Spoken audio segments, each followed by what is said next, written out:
All right, let's cut through the noise. Forget the headlines and the Hollywood portrayals for a minute.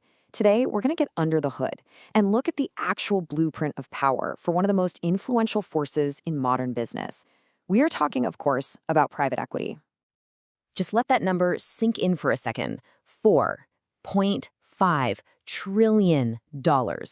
That's more than the entire economy of Germany or the UK. This isn't just some niche corner of finance.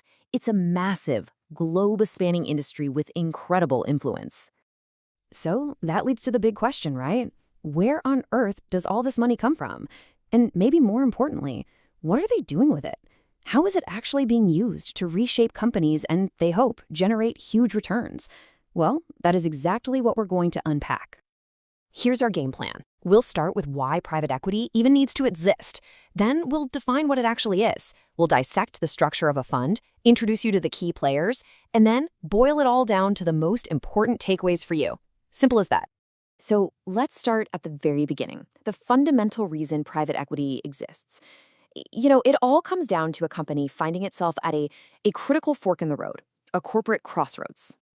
So picture this. You're a startup founder with a world-changing idea, but the banks just don't get it. Or maybe you're running a big, established company, and suddenly a new technology is threatening your entire business model. Or maybe it's a family business, and the next generation has no interest in taking over. These are high-stakes situations that demand way more than just a simple loan. And this is the exact void that private equity was designed to fill. It's not just a check. It's a very specific kind of solution that brings patient money, deep industry know-how, and, this is key, hands-on help to steer a company through these make-or-break moments. Okay, so we've got the why. We understand the problem they're trying to solve. Now let's get a really precise definition of the what. What is private equity, technically speaking? Here's the definition you'd find in a textbook, but let's make it real. Long-term capital means this isn't about quick flips. We're talking about a commitment of 5, 7, 10 years. And not freely tradable, that's the big one. This is the opposite of buying Apple stock on your phone. You're locked in. It creates a much deeper, more entangled partnership between the investor and the company. But here is how the industry sees itself. This is their pitch. They are the transformation agent of choice. And that's a really powerful idea, isn't it?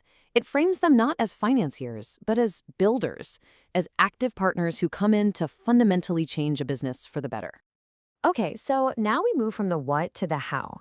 How does this all actually work in practice? We need to deconstruct the vehicle that drives this entire industry, the private equity fund itself. And the first thing to understand is that these funds have a shelf life. The typical fund is born and dies within about 10 years. You can see the phases here. Raise the money, buy the companies, fix them up and grow them, and then sell them. This finite lifespan creates an incredible sense of discipline. The clock is always ticking. Now here's a little insider concept for you. The blind pool. Think about how crazy this is. You're an investor, and you're going to write a check for, say, $100 million. But you have absolutely no idea which specific companies your money will be invested in. It's a staggering act of faith in the fund manager's skill and judgment. So how do you build a system that can handle that much money based on that much trust? What's the legal engine that makes it all run? Well, it all boils down to a brilliant and surprisingly old structure, the limited partnership. And understanding the limited partnership really just means understanding the two key players in the game. You've got the people who manage the money, the operators, and the people who provide the money, the owners. So first up, let's talk about the financiers. In the language of PE, these are the limited partners, or LPs for short, and they are the source of pretty much all of that $4.5 trillion we talked about. And who are they? Well, we're talking about the biggest, most sophisticated pools of capital on the planet. The pension fund that's managing a teacher's retirement, a university endowment like Harvard's or Yale's, giant insurance companies. Basically, anyone with a ton of money that needs to generate returns over the long haul. And on the other side of the equation, you have the managers. This is the private equity firm itself, which is known as the general partner, or the GP. These are the folks who find the deals, manage the companies, and ultimately make all the decisions. Now this right here is the absolute core of the entire model. Look at the difference. The LP provides almost all the money, but they're passive, and their risk is limited. If the fund goes to zero, they only lose what they put in. But the GP, they're the active manager. And look at that last line. unlimited liability. That means if things go horribly wrong, creditors can go after their personal assets, their house, their car, everything. It's a huge, huge risk. And this is how you align everyone's interests. The GP has to put some of their own money into the fund. That's what we call skin in the game. It's usually only 1 to 5%, but it's their money.